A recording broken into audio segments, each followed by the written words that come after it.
Kanaldagi ko'pchiligimiz yulduzlar jangi kino olami deb eshitganmiz, lekin kinolarni ko'rmaganmiz, to'g'rimi? Bu kino olamiga tegishli barcha kino va seriallarni Yangi TV platformasidan yuqori sifatda va o'zbek tilida ko'rishingiz mumkin. Hoziroq Yangi TV ilovasini yuklab oling.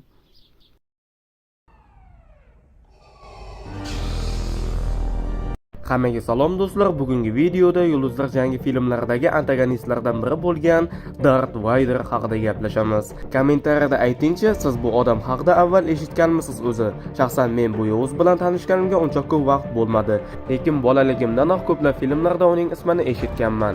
Ko'p odamlar dunyoga hukmron bo'lishni orzu qilgan. Sezar, Napoleon, Darth Vader. Nima qilyapsan? Bu nimasi? Buchi? Nima demoqchisan? Tushunmayapman. Shunday nafas olasanmi? Shovqiningdan fikrim chalg'iyapti. Bu qora plashli va g'alati ovozli nusxa men ko'rgan ko'plab filmlarda eslab o'tilgan. U shunchalik mashhurki, hattoki uning so'zlari yuzlab film va multfilmlarda ishlatilgan. Men seni otayman. Yo'q. Men esa shunda ham Darth Vaderga unchalik qiziqmadim. Men uchun Yulduzlar jangi kino olami juda eski va sifatsiz grafikaga ega bo'lgan kino olam. Bir kuni Google ga eng zo'r yovuzlar deb yozib ko'rdim va mana bu suratni ko'rdim. Chap tomonda Marvelning eng zo'r ishlangan yovuzi Thanos. Asoskorlar 3 filmidan so'ng Thanos hattoki mening qo'rqinchli tushlarimga ham kirib chiqdi. O'ng tomonda esa Heath Ledger ijrosidagi Joker. Bu menimcha nafaqat DC, balki butun jahon kinosidagi eng chuqur ishlangan dahshatli yovuz. O'rtada esa Darth Vader. U men bilgan eng dahshatli yovuzlar bilan bir qatorda turibdi. Shundan keyin men Yulduzlar jangining hamma qismlarini ko'rib chiqdim. Filmlarning eskiligi ancha sezildi. Agar siz Yulduzlar jangi filmlarini ko'rmagan bo'lsangiz, maslahatim shuki, avval birinchi qismni emas, balki 4-qismni ko'ring. Chunki 1977-yilda film yaratuvchilar birinchi qismni emas, balki 4-qismni suratga olishgan. Biri bilan ikkisi qani buni? To'riga kasal qilib qo'yamiz. Keyin bir ikkisini olamiz. Kassani uramiz. Xullas ular avval 4-chi, 5-chi va 6-chi qismlarni ishlashgan. Keyinchalik esa yaxshiroq vizual effektlar bilan 1-chi va 2-chi, 3-chi qismlarni suratga olishgan. Voqealar ketma-ketligi bo'yicha hammasi aynan 1-qismdan boshlanadi, lekin mening shaxsiy fikrim bo'yicha filmlarni tomosha qilishni aynan eski filmlardan, ya'ni 4-qismdan boshlash kerak. Shunda tomoshadan ko'proq zavq olasiz. Bu mening maslahatim. Darth Vader o'zi kim? Qanchalik kuchli va eng asosiysi, u rostdan ham Thanos va Joker bilan bir xil darajadagi yovuzmi yoki ular bilan bir qatorda turishga arzimaydimi? Qadim zamonlarda olis galaktikada Tatooine nomli sayyorada Anakin ismli bolakay dunyoga kelgan. Bu bola o'z tengdoshlaridan ancha iqtidorliroq va faolroq bo'lgan. U juda yosh paytidayoq sayyoradagi eng yaxshi poygachi hisoblangan. Tatooine sayyorasida feodalizm, ya'ni quldorlik tizimi bo'lgan. Anakin ham ulardan biri bo'lgan. Bolakay o'z sayyorasini yomon ko'rgan. Ikkita quyoshi bor dahshatli cho'l kimga ham yoqardi? Yetmaganiga qul bo'lib yashash unchalik qulay emas. Bir kuni Tatooine sayyorasiga ikkita Jedi Ritter kelib qolishadi. Jedi Ritterlar bu Yulduzlar jangi filmlaridagi eng kuchli jangchilar. Lazerli qilichi bilan qurollangan ezgulik qo'riqchilari. Jedilarning dushmanlari esa Sithlar deb ataladi va ular yovuz jangchilar. Xullas bu Jedilar Anakin bilan yaqindan tanishib, do'stlashib olishadi. Keyinchalik ular Anakinning qonini tahlil qilib ko'rishadi va bolakayning yashirin kuchi qanchalik kattaligidan hayratga tushishadi.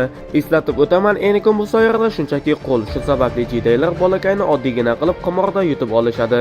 Anakin qullikdan qutulganiga juda xursand bo'ladi, lekin afsuski uning onasi shu sayyorada qolishi kerak. Jedilar ataylab Anakinni o'z onasidan uzoqlashtirishgan, chunki ular Anakinni ham Jedi qilib tarbiyalashmoqchi. Barcha Jedilar yosh bolaligidanoq ota-onalaridan ajratilgan. Katta bo'lishganida esa ularning hech biri o'z ota-onalarini eslay olishmaydi, chunki bunchalik katta kuchni boshqarish uchun diqqatni faqatgina mashqlarga qaratish kerak. Lekin Anakinning onasi uning esidan chiqib ketmagan. Qolgan Jedilar esa o'z ota-onasini umuman eslay olishmaydi. Anakin onasidan xavotir olib yana Tatooine sayyorasiga keladi. Afsuski bu paytda Anakinning onasi qaroqchilar tomonidan o'ldirilgan edi. Anakin jahl ustida qaroqchilarning hammasini o'ldiradi. Bu Anakinning yovuzga aylanishidagi ilk qadamlar edi. Hammalarini o'ldirdim. Maxluqday qirib tashladim. Keyinchalik Dark Sidious ismli yovuz Lord Anakinni o'z tomoniga og'dirib olishga harakat qiladi, chunki Anakin juda kuchli va uning ustiga uning Jedilardan yashirgan ba'zi sirlari bor. Jedilarga oila qurish taqiqlangan, lekin Anakin hech kimga sezdirmasdan Padme ismli siyosatchiga uylangan.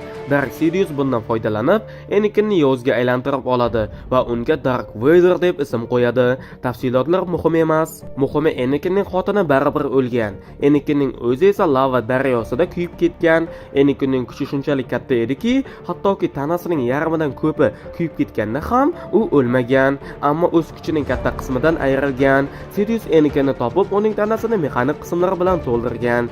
Aynan shu orqali Darth Vader o'zining mashhur nafasiga ega bo'lgan.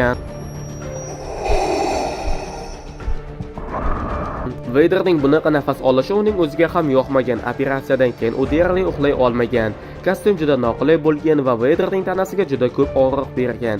Lekin Vader bu kostyumni boshqa qulayroq kostyumga almashtirmagan, chunki u ko'proq og'riqni his qilishni xohlagan.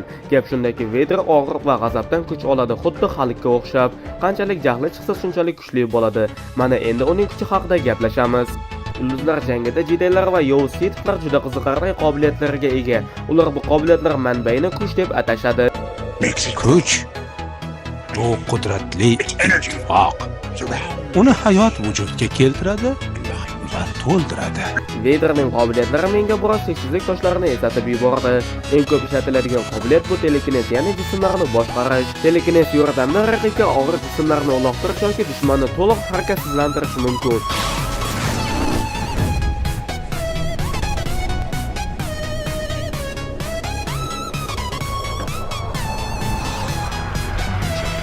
Lekin juda kuchli raqiblarga qarshi bu qobiliyat foyda bermaydi.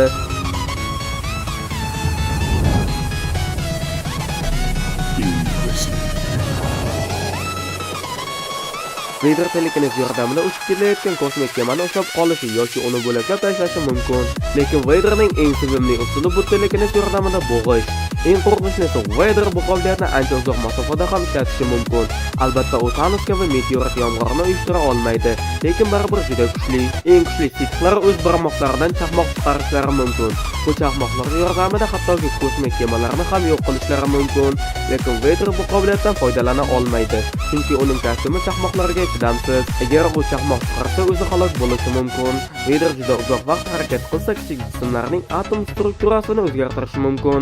Albatta, u Thanosdek tez emas. Vaderdan yashirinish juda qiyin. U o'z dushmanlarini juda katta masofadan ham his qila oladi. O, shu yerda. Obi-Wan Kenobi? Nega bunday deb o'ylayapsiz? Men kuchlar isyonini sezyapman. Vaderning meni qoyil qoldirgan yana bir jihati lazerli o'qlarni qilich yordamida qaytara olishi. Yorug'lik tezligidagi o'qlardan himoyalanish eng tezkor qahramonlarning ham qo'lidan kelmaydi.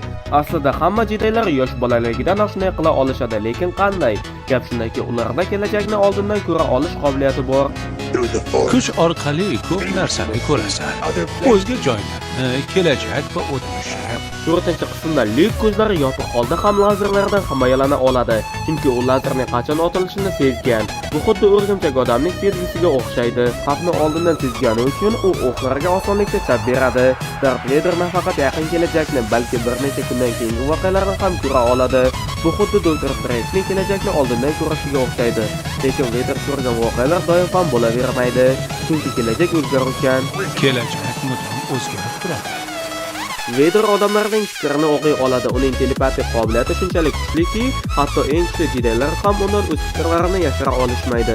Darth Vader lazerli qilich bilan qurollangan. Kimlardir bu qilichni hamma narsani kesa oladi deb o'ylashi mumkin. Lekin ba'zi metallar bunday qilichlarga chidamli. 5-qismda Luke Vaderning yelkasiga lazerli qilich bilan zarba berganida, qilich soatni kesa olmagan. Demak, bu qilich hamma narsani ham kesa olmaydi. Vaderning nozik tomoni bu uning kostyumi. Albatta, u juda mustahkam. Ba'zi qismlarini lazerli qilich ham kesa olmaydi, lekin baribir kostyum juda noqulay. Agar kostyum shikastlansa, Vader halok bo'lishi mumkin.